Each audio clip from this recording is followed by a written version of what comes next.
আসসালামু আলাইকুম সবাইকে। কেমন আছেন সবাই? আজকে সবার সাথে মুভি দেখার প্ল্যান করেছিলাম। অ্যাকচুয়ালি আমাদের ফানগুলো হঠাৎ করে হয়ে যায় কোনো ধরনের প্ল্যানিং ছাড়াই। চলে গিয়েছিলাম সেন্টার পয়েন্টের স্টার সিনেপ্লেক্সে। সাথে পপকর্ন না থাকলে কেমন যেন একটু খালি খালি লাগে, মুভিটা ঠিক জমে ওঠে না। প্রতিবারের মতো এবারও আমাদের সাথে অনেকেই আছে। আমি ওয়াশরুমে গিয়েছিলাম আমার লিপস্টিক ফিক্স করার জন্য, এসে দেখি তারা অর্ডার দিয়ে একদম ফুড রিসিভও করে ফেলেছে। যাই হোক, আমাদের মুভির টাইম অলরেডি হয়ে গিয়েছে। আমি এক কাপ কফি নিয়ে চলে যাচ্ছিলাম ভেতরে। This is how the theatre looks like. সবাই নিজের সিটে গিয়ে বসে গিয়েছে, আর কিছুক্ষণের মধ্যে স্টার্ট হবে আমাদের movie. Movie has already started. আমরা ওয়েজেস পপকর্ন এগুলা খেতে খেতে মুভিটাকে অনেক এনজয় করছিলাম। এই মুভিটা আমার লাইফে দেখা ওয়ান অফ দ্য বেস্ট একটা মুভি। মুভির নাম ছিল উৎসব। একদম ফ্যামিলি নিয়ে দেখার মতো।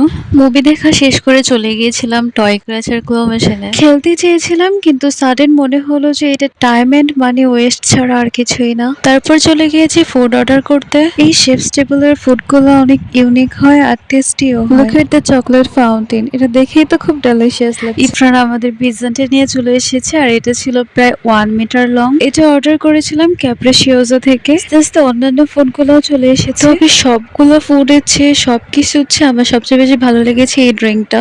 একটু এক্সপেন্সিভ, বাট এটার মতো এত মজার ড্রিঙ্ক আমি আমার লাইফে আর কখনো খাইনি। অর্ডার করেছিলাম চামিচি থেকে। লাইফে একবার হলেও এই ড্রিঙ্কটা ট্রাই করবেন, আমি সবাইকে বলবো। So this is how we enjoy the day. আশা করি আপনাদের কাছেও ভিডিওটা খুব ভালো লেগেছে। So no more today. আল্লাহ হাফেজ।